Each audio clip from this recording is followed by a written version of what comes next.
मेरा नाम है प्रियंका एंड आज मैं अग्रवाल टेक्सकॉन प्राइवेट लिमिटेड के बिहाफ पर आप लोगों से बहुत इंपॉर्टेंट टॉपिक डिस्कस करने जा रही हूँ। दी पोस्ट इनकॉर्पोरेशन कंप्लायंसेस। जब हमारी कंपनी बन जाती है, चाहे वो पब्लिक लिमिटेड कंपनी है या प्राइवेट लिमिटेड कंपनी है, क्या कंप्लायंसेस ज़रूरी है। ये ऐसा नहीं हो we have excuse that we are the directors, हम डायरेक्टर बन गए कंपनी इनकॉर्पोरेट के बाद, लेकिन हमें कंप्लायंसेस के बारे में कुछ भी नहीं पता और हम ये मान के चलते हैं कि मेरा अभी बैंक अकाउंट ओपन नहीं हुआ या मेरा अभी जीएसटी नहीं हुआ तो मुझे अभी कुछ कंप्लायंस करने की ज़रूरत ही नहीं है, अभी मेरा काम ही नहीं चल रहा। तो ये सब कुछ मैंने एग्जांपल्स इसलिए दिए बिकॉज इन सब रीजंस की वजह से क्या होता है कि starting from the day of the post incorporation इन सब रीजन की वजह से कंप्लायंसेस लैप्स हो जाती हैं और जब आप किसी कंसल्टेंट के थ्रू टाई अप होते हैं, आप अपने कंप्लायंसेस को कंप्लीट करने जाते हैं तो वो आपको बताते हैं that you need to be file income tax return because आपकी कंपनी इस समय बनी थी, आपको आरओसी फाइलिंग्स करनी चाहिए थी, या और उस रीजन से क्या होता है कि आपके ऊपर पेनल्टी लेवी हो जाती है और आप किसी भी गवर्नमेंट अथॉरिटी को ये नहीं बोल सकते कि we are paying additional fees for the non compliance. वो तो आपने अपनी गलती की वजह से एडिशनल फीस पे करी है, नॉन कंप्लायंस तो आपने करी है, चाहे आप एडिशनल फीस करके कर रहे हैं। So we need to be very active, हमें एक्टिव रहना पड़ेगा अपने कंप्लायंसेस को लेकर और आज मेरा मोटिव यही है और मैं आपसे आज one by one her point को लेकर डिस्कस करूंगी। कोई भी क्वेरी होती है आप मुझे कमेंट सेक्शन में डाल सकते हैं और मैं डेफिनेटली आंसर करूंगी। और नीचे नीचे डैशबोर्ड में मेरा नंबर भी दिया गया है, हमारी ईमेल आईडी भी है, हेल्पलाइन नंबर भी है, आप उस पर कम्युनिकेट कर सकते हैं and we are available for 24 hours by mail, by WhatsApp, by over the call because we have an aim to be provide a consultancy to avoid any kind of non-compliance. I hope आप मेरा पूरा support करेंगे मेरे साथ इसी तरीके से। Now मैं वन बाय वन सभी कंप्लायंसेस को आपसे डिस्कस करती हूँ। जब हमारी कंपनी बनती है, चाहे वो पब्लिक लिमिटेड कंपनी है चाहे वो प्राइवेट लिमिटेड कंपनी है, जब हमारा कंपनी का अकाउंट ओपन हो जाता है सबसे पहला स्टेप हमारा यही होता है कि आप अपने प्रमोटर्स जो हैं, शेयर होल्डर्स जो हैं, वो अपने इंडिविजुअल बैंक अकाउंट से कंपनी के बैंक अकाउंट में शेयर एप्लीकेशन मनी डिपॉजिट करें for banking channel because within 180 days from the date of incorporation MCA बोलता है that you need to file, you need to means company is a separate entity, आप shareholders एक अलग हैं, company की अलग compliance है, आपकी कंप्लायंस अलग है। Then companies need to be filed a form INC 20A. The form INC 20A within 180 days from the date of incorporation. उसी के बेस पे MCA आपको इशू करता है certificate for commencement of declaration of business, right? And after that there are two most important compliances. Number one, the INC 20 that I just told you. Number two, auditor appointment. 30 days के अंदर meeting करनी होती है, company की first meeting जो होती है 30 days के अंदर होना जरूरी है as per the provisions of companies act 13। Then it means कि आपका जहां INC 20A के लिए शेयर एप्लीकेशन मनी डिपॉजिट करिए आपने कंपनी के बैंक अकाउंट में ओपन करके, ठीक है, 90 डेज के अंदर बाय EGM आपको अपनी कंपनी में स्टैट्यूटरी फर्स्ट ऑडिटर अपॉइंट करना है या 30 डेज बाय बोर्ड मीटिंग। ये दो कंप्लायंसेस इतनी इंपॉर्टेंट है कि हम क्या करते हैं कि जब कंपनी इनकॉर्पोरेट हो जाती है, चाहे बैंक अकाउंट ओपन नहीं हो रहा या अभी हमारा बिजनेस नहीं चल रहा या एनी रीजन, इस वजह से ये हमारी लैप्स हो जाती है और जबकि हमें अपनी कंपनी ओपन होने के बाद ही इन दो कंप्लायंसेस को जरूर करना चाहिए। नंबर टू, जैसा मैंने आपको बताया INC 20A के बारे में कि शेयर एप्लीकेशन मनी डिपॉजिट करनी है within 180 days. Number two, मैंने आपको बताया auditor appointment within 90 days by extraordinary general meeting. Now comes to another point, कोई भी जब इवन चाहे 20A है चाहे ADT 1 है, आप कंपनी का कोई भी डॉक्यूमेंट जो है कंपनी के लेटर हेड पे होना चाहिए। It means you need to be print letter heads, you have letter heads of your company, आपकी स्टैम्प बनी होनी चाहिए ऑथराइज डायरेक्टर की कंपनी की। सो एज कोई भी सिंगल डॉक्यूमेंट जो कंपनी के नाम से जाता है और डायरेक्टर उन्हें साइन करते हैं तो that shall be on letter head. Letter head में हमारा कंपनी का नाम, हमारा कंपनी का रजिस्टर्ड ऑफिस एड्रेस, हमारा सिन नंबर, क्योंकि कंपनी आइडेंटिफाई होती है सिन नंबर से, the mobile, the email ID, ये 4 to 5 पर्टिकुलर्स इतने मोस्ट इंपॉर्टेंट है कि हमारे डॉक्यूमेंट लेटर हेड पे ज़रूर निकलना चाहिए and that shall be a viable evidence of filing any compliance. Number 2, strength हमारी बनी होनी चाहिए, कॉमन सी हमारी।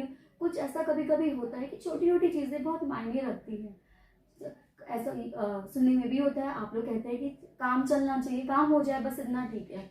मेरा ये मोटिव है कि काम चल जाएगा ठीक है, लेकिन क्यों नहीं हम ऐसी हैबिट डालें कि जो तरीका काम करने का असलियत में होता है, अगर हम उसको एक ही बार हैबिचुअल में ले लें, और अब basically we are the directors of the company, तो why not we will follow the compliances in that way जैसा लिखा गया है।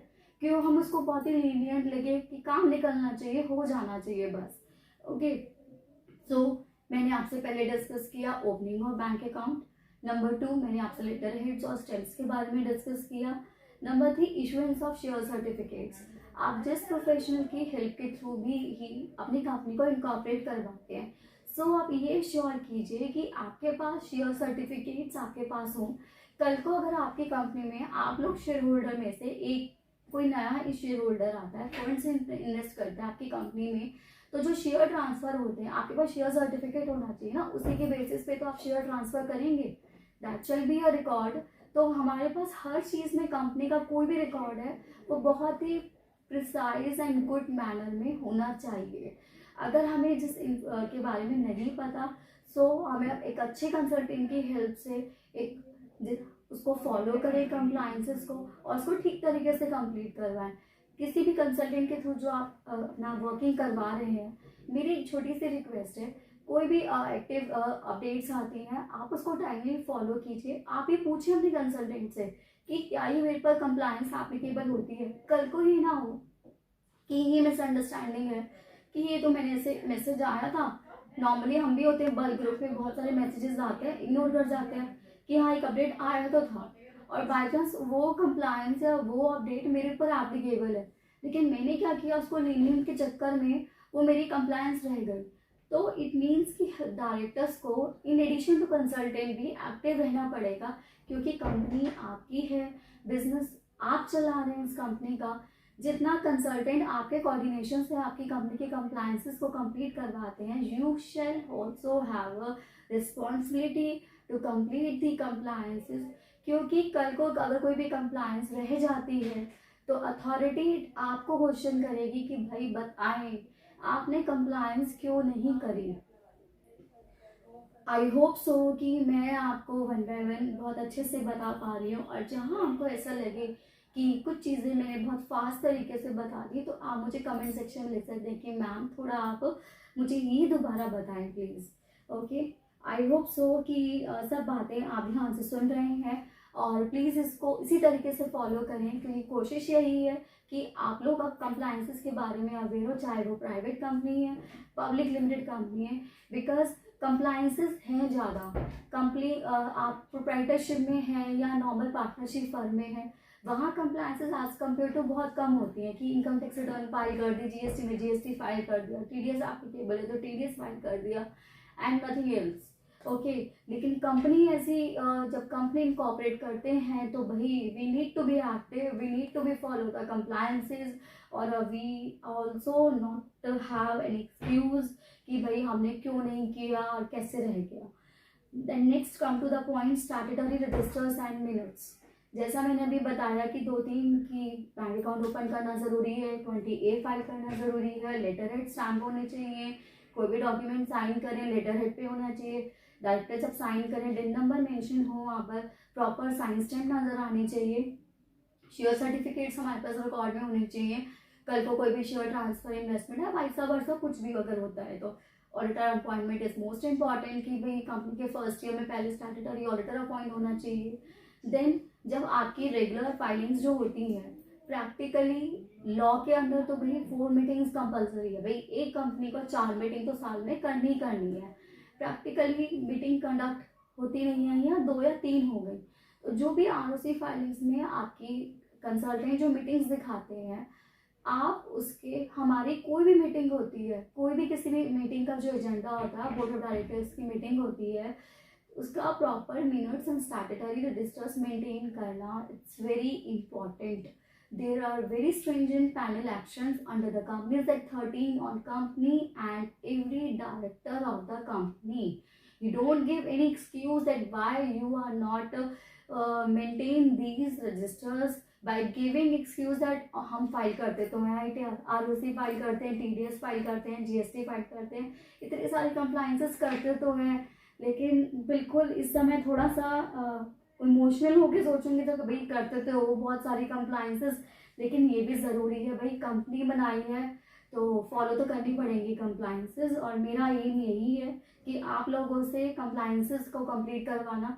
बिजनेस और कंसल्टेंट के थ्रू कंसल्टेंट की क्यों हेल्प लेते हैं आप? इसलिए लेते हैं कि आप बिजनेस पे फोकस कर रहे हैं एंड कंसल्टेंट आपके कंप्लाइंसेस फॉलो करवा रहे हैं, क्योंकि अगर आपको सारी चीज़ें पता होती तो आप सारी चीज़ें खुद ही कर लेते, लेकिन कंप्लाइंसेस कंसल्टेंट करवा रहे हैं, लेकिन हमें पता होना चाहिए, हमें इंफॉर्मेशन होनी चाहिए कि हम किस डॉक्यूमेंट पे क्या साइन कर रहे हैं और उसमें क्या वर्ड्स लिखे हैं, क्या हमारी कंपनी के बिहाफ पर क्या डॉक्यूमेंट फाइल किया जा रहा है। तो we need to be very active.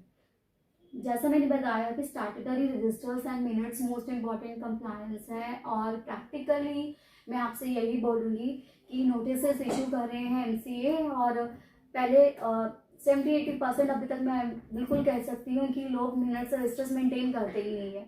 तो मेरी आपसे यही रिक्वेस्ट है, और ये मेरे थ्रू आपको यही अवेयरनेस मैं देना चाहती हूँ कि भाई अगर रजिस्टर्स मिनट्स अभी तक मेंटेन नहीं करे हैं तो प्लीज़ कीजिए, अपने मिनट्स को रिकॉर्ड करवाएं, बिकॉज बहुत इंपॉर्टेंट है। नहीं तो आप ये मान के चलो कि पेनल्टी इतनी स्ट्रिंजेंट है कि आप उस समय कहेंगे कि भाई आपके कंसल्टेंट ने बताया नहीं। Okay, then I move on to the next point, GST registration. Monetary limit जहाँ हमारी क्रॉस नहीं करती है तो हमें GST रजिस्ट्रेशन लेना ज़रूरी नहीं है, चाहे हम प्राइवेट हैं या पब्लिक लिमिटेड कंपनी है। लेकिन हम जिस एरा में अभी करंट सिनेरियो में चल रहे हैं, बिना GST के कुछ भी नहीं होता। आप कहीं भी जाएंगे, we need to have a GST registration. कोई भी आप परचेज करते हैं अपनी कंपनी के बिहाफ पे, कोई भी एक्सपेंडिचर करते हैं और GST चार्ज होता है और आपके पास GST नंबर नहीं है, तो you are not able to claim that GST। तो मेरी आपसे यही रिक्वेस्ट है कि सभी कंप्लायंस को हम पूरा करेंगे अपने कंसल्टेंट के through. Income tax return, company incorporate हुई, रेगुलर हमारी इनकम टैक्स जाएगी, ROC फाइलिंग्स जाएंगी, जो हमारी कंपनी के ऊपर एप्लीकेबल ROC फॉर्म्स हैं, हमारे कंसल्टेंट हमें बताएंगे कि आपके ऊपर ये कंप्लायंसेस एप्लीकेबल है and we will support you to complete that compliance. Financial statements बनेंगे आपके बुक्स ऑफ अकाउंट के बेसिस पे, on the true and fair facts of information the auditor will file on your behalf on the confirmation of information by the management of the company, the income tax return and the requisite ROC filings, right? कुछ due dates के बारे में बताना चाहूँगी। Client को होता है कि ड्यू डेट के बारे में पता नहीं चलता। Income tax return in case of a company, the 30th October is being a tax audit date when the monetary limits cross, and it requires the company to file a form 3CA 3CD report through the tax auditor. Number 2, the 30th November is being the due date for the income tax return filing of the company, the ITR 6, the form name. Okay, they ROC filings. अब ROC filing के बारे में कुछ कहूँगी। कुछ जो 2-3 common forms होते हैं जो हमें करना बहुत ज़रूरी है। AOC 4, the return of financial statements, जो आपके डेटा के बेसिस पे इनकम टैक्स रिटर्न फाइल होती है, उसी के बेस पे हमारी फर्स्ट AGM होती है within 9 months from the end of closure of financial year.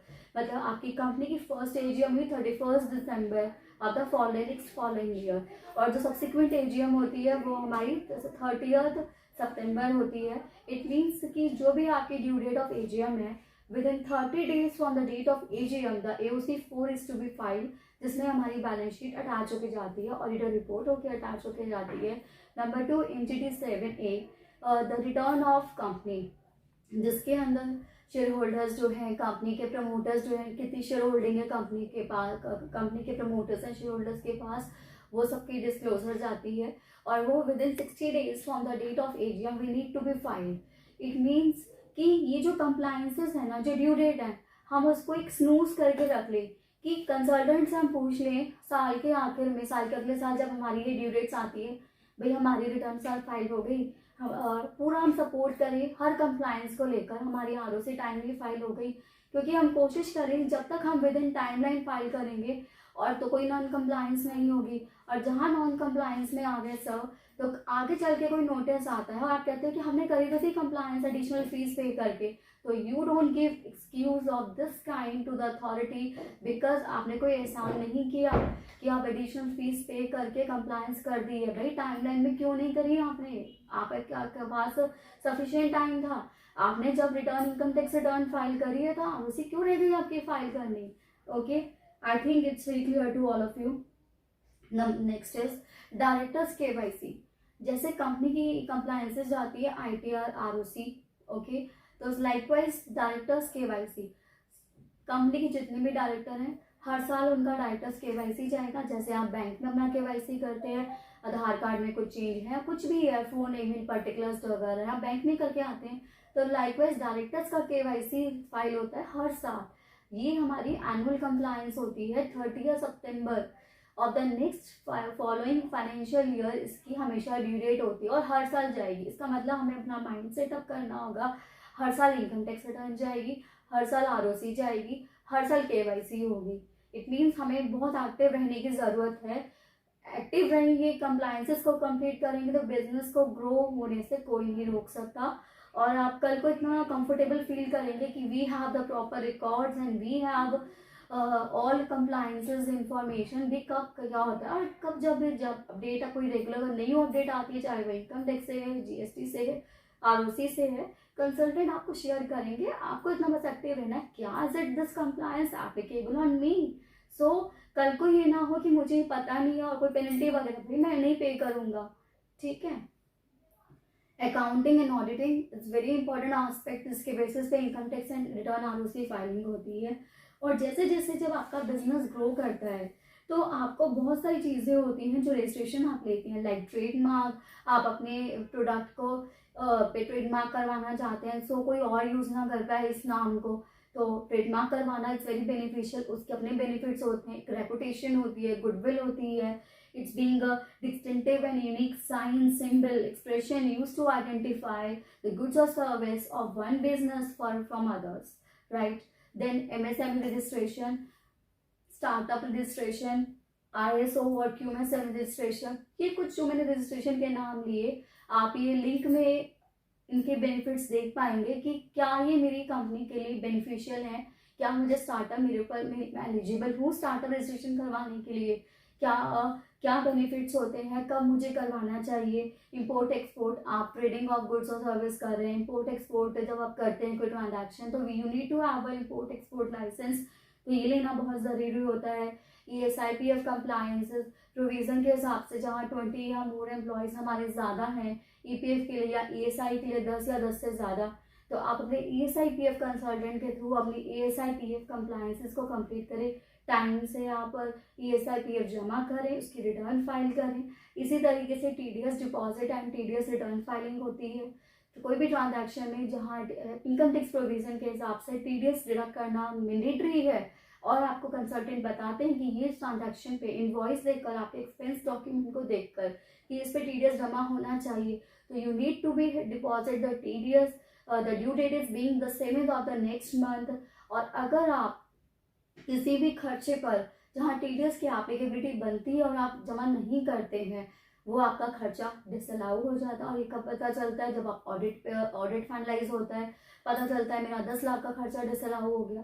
तो ये कुछ इतनी इंपॉर्टेंट चीज़ें होती हैं कि जहाँ हम अवेयर हों तो हम अपने कंसल्टेंट के थ्रू अपनी बुक्स ऑफ अकाउंट को इतने अच्छे मैनर में फाइनलाइज कर सकते हैं और सारी कंप्लायंसेस को बिल्कुल टाइमली फाइल कर सकते हैं। मतलब खुद सामने वाला भी बहुत ही कि 90% में से अगर आप 10% कैटेगरी में आते हैं कि भाई ये तो A ग्रेड है, सारी कंप्लायंसेस बिल्कुल एक्यूरेट फाइल कर रखी है, कहीं पे भी कोई भी मिसलीड, कोई डिस्क्रिपेंसी नहीं है, तो आई थिंक आप उस समय इतना हेसल फ्री फील करेंगे कि आपको लगेगा कि भाई मेरी अवेयरनेस, मेरा support with my consultant is so much good कि मुझे इस समय ऐसा नहीं लग रहा कि भाई मैं बहुत ही कंप्लायंसेस में फंसा रहता हूँ, कभी ये कंप्लायंस है, कभी ये कंप्लायंस है। So and the digital marketing आपके प्रोडक्ट्स या सर्विसेज हैं, इस करंट सिनेरियो में बहुत इंपॉर्टेंट रखता है डिजिटल मार्केटिंग, कि how can you boost up your services और योर प्रोडक्ट्स, कि भाई हम किस चीज़ में डील करते हैं। Digital marketing is a keystone for the business online success, from crafting a logo to designing a user friendly website, integrating online payment options and leveraging a total social media promotion. It establishes a brand online presence for the customer engagement and drives the economic growth. And the last one is not the least, loans investment insurance. कोशिश आप ये देखें कि कहाँ जहाँ loans investment advances facility जो है आपके बुक्स ऑफ अकाउंट के बेसिस पे, जहाँ आपको ज़रूरत है कि कहाँ आपके कंसल्टेंट की हेल्प के थ्रू की आपके बिजनेस को ग्रो करने के लिए cash limit, OD limit, term loan, project loan जहाँ चाहिए। बिकॉज जब आप फ्यूचर एस्टिमेशन, जब आपका बिजनेस ग्रो करने जाता है और बैंक आपसे डिमांड करते हैं प्रोजेक्ट रिपोर्ट, कुछ फ्यू फैक्टर्स होते हैं जो आप कंसल्टेंट के थ्रू अपने फाइनेंशियल स्टेटमेंट्स को स्ट्रॉन्ग कर सकते हैं। सामने वाले को लगता है कि भाई you have a financial credit worthiness. So I hope मैंने बहुत सारे पॉइंट्स आप लोगों के साथ डिस्कस करे हैं, और कोशिश यही करी है मैंने कि आप सभी को कंप्लायंसेस के लिए मोटिवेट कर पाऊँ, और ये नहीं सोचें कि बहुत सारी कंप्लायंसेस एक एक्स्ट्रा बर्डन माइंड में ले लिया कि भाई बिजनेस को देखें या कंप्लायंसेस को देखें। तो stay tuned with the updates and awareness through my and, and actively complete the compliances so as to be feel hassle free, and duly support the government having a good business growth, support to nation. Thank you so much for hearing me.